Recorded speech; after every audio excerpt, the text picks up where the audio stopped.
So, okay, we're going to move on and we're going to take a jump to the next generation and we're going to talk about N64 and Dreamcast. But, like, so for my N64 gem or what we feel didn't get a lot of love, I picked Winback, the covert operations game.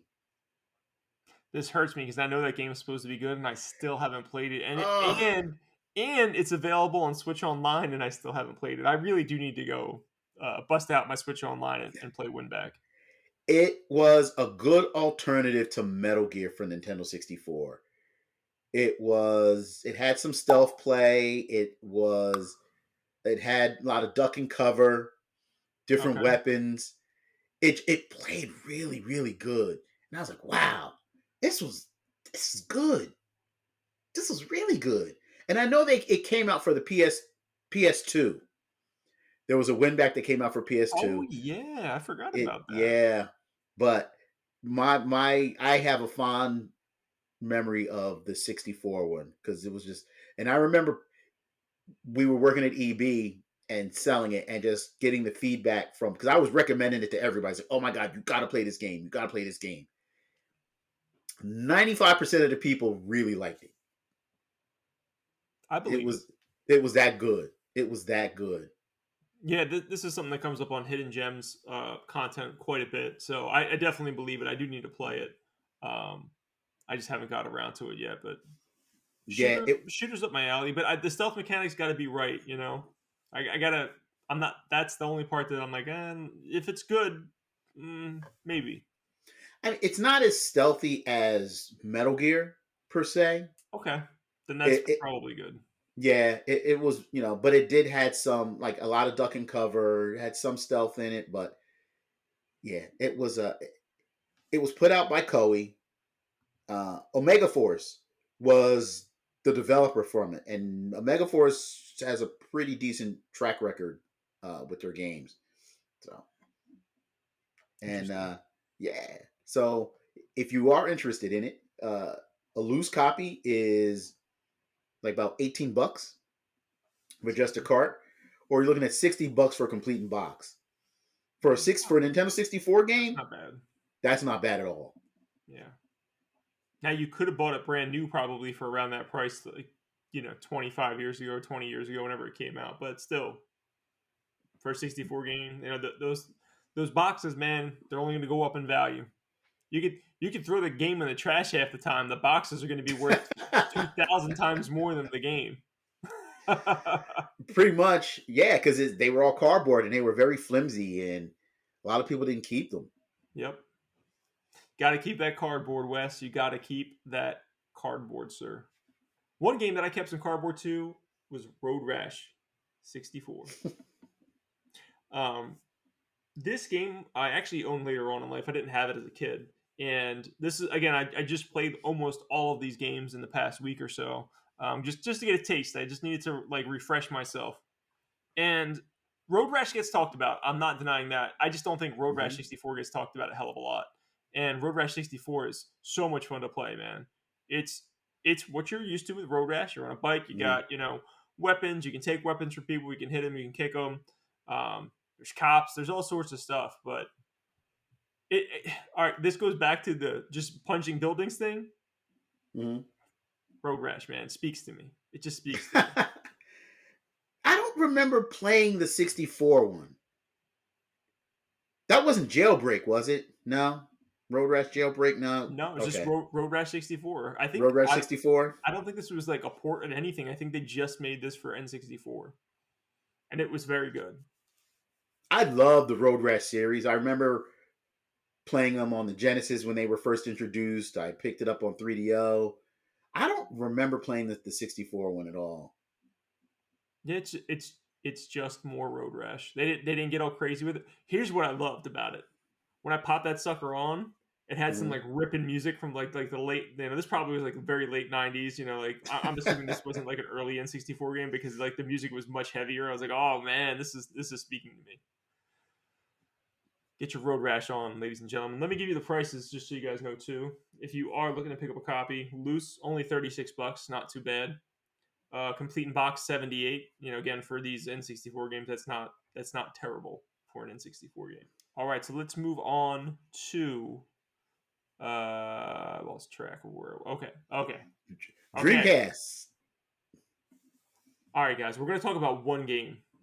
I And know why are you're we like going to talk about one game? because it's bonkers. So this is how it happened. Just so you guys know, I'm gonna let Wes talk about the game first, but this is how it happened. Wes wrote down this game. I completely ignored it. Didn't even read Wes's list. I wasn't paying attention to anything he said. Independently, I'm popping in some Dreamcast games. I'm trying to find one that's just right. Then I play Sword of Berserk. Is that right? Is that how? Am I saying it correctly? Sort of Berserk. And I instantly knew within. I think I played the game for probably. I was only trying to play games for like 30 minutes, maybe 40 minutes, just to get a taste. I think I played this game for like an hour and a half, at least. Um, Wes, just tell. I don't even know how to explain this game, so just start telling people what the hell this game is. Okay, so it's based off an anime, which was based off a manga, and it's a straight up hack and slash. And You are a the gameplay is not that great. Just so you know, the gameplay is not that great. it's I love that game when I imported it when I heard it was coming out, and then I wound up getting the American version later, just to hear it in English. But it was oh man, it the only way to describe it is just a straight hack and slash. You're a guy named Guts, and he just carries a big sword, and Like all Cloud in Final Fantasy VII, like that sword. I if can't not remember his bigger, name. Yeah. and all he is just running around levels, just slashing monsters and enemies and blood squirting everywhere, and that's Berserk. Oh, and he has a Berserker mode. There's a special move that, and he just kind of, yeah. That's all. That's the best way I could describe it. So the story is what you're here for, people. It's the story and the dialogue. And there's a lot of story. There's a lot of cutscenes in this game. Mm-hmm. The story is just bonkers. It's it's in fact it starts out almost like very good because it's like The Last of Us. It's honestly like The Last of Us, but instead of um, mushrooms or whatever, spores are from The Mm-hmm. Last of Us. Instead of spores, it's just plants, and people are getting infected through these plants. And I Mm-hmm. was like, wow, that's just like The Last of Us. That's so weird. Like somebody else had this idea, um, and so that part was cool. Where I was like, all right, this is cool. And then when you're paying attention to the dialogue, it's so strange because everybody's talking kind of normal for the most part. And then you're this guy Guts, that his name is Guts, yes, that Wes mentioned, Mm-hmm. and he's like the broy, like American. It's almost like they're in a fantasy world, like that everybody's kind of like in a high fantasy world, and then there's this like broy American guy like with saying like very little words, just a couple of sentences, being very broy about everything. And it doesn't fit anywhere in this place. Anywhere. Doesn't belong. And then like the way he interacts with some people is just off the wall. Like he was responding to the king or whatever, that guy who was the lion, and he's responding to him in a way like nobody would ever respond to anybody like that. This is just nuts. And so the dialogue was very interesting because you never know what the hell is going to happen. And then the thing that really got me in the beginning of the game was like they're just talking, and it was very serious. It was like a pretty serious scene. Like you killed all these things, and like at the end of the scene, this is like the first scene of the game. A fairy pops up. The girl and her father, right? Yeah, In the cart, yeah. yeah. This fairy pops up and says it's an elf. I'm like, I never knew an elf was a fairy. First of all, and second of all, why is this thing here? Why does this exist in this world?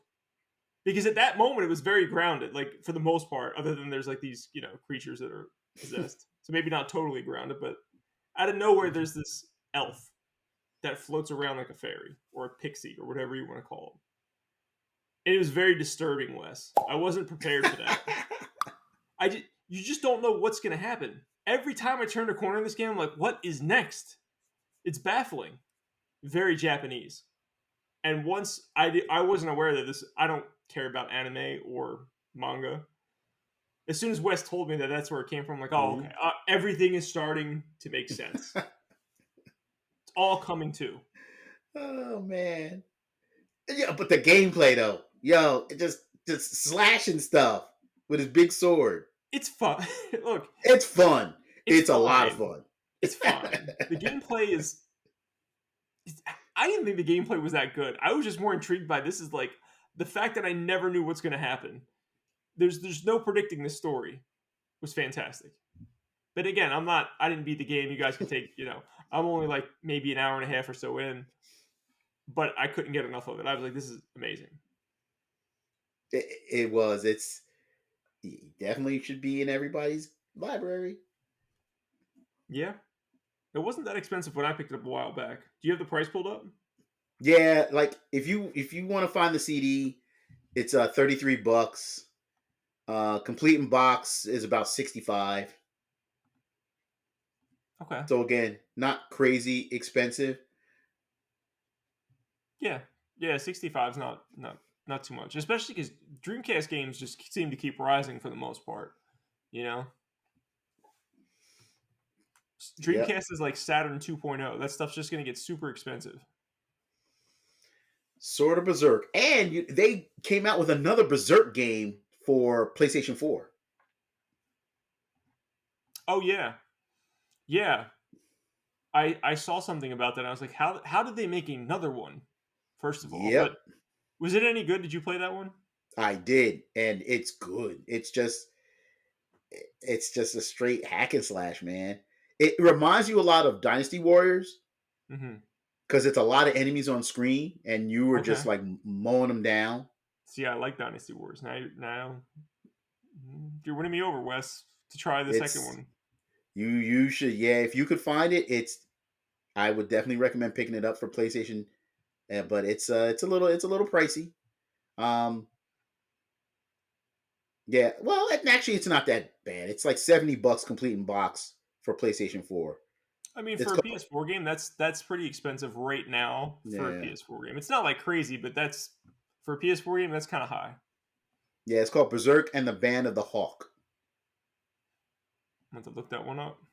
Yep, straight action game. Before we move on, I just realized that I wrote down a piece of dialogue, so I want to give you guys just this nugget. And I'm paraphrasing this because I don't remember. I was trying to type this out as I was heard. I was like, "What the hell is this?" There's a point where this king, this lion guy, is talking to Guts in the beginning, and Guts just straight up says, "I don't trust you. I sense that you're not telling me everything, but I will do it for Kasa or Casca." And that was like his. I don't know if it was his daughter, his companion, whoever he's with at this point in the story. Mm-hmm. If you don't trust him, don't do it. What are you talking about, man? What the hell are you talking about? And it's clear this guy's going to do some evil shit. I mean, I don't know anything about this game, but it's clear the guy's not good, right? Or maybe there'll be a plot twist and he will be good in the end or something. But yeah, yeah, don't trust him, dude. Just go do something else. What are you doing? Like, what? You need to go back and finish it. It's not that long. It's maybe 5 hours tops. I'm probably already a fifth of the way through, so maybe I will go back and finish it. Yeah, it's not that bad. But I kind of real quick to go back to the PlayStation 4 Berserk.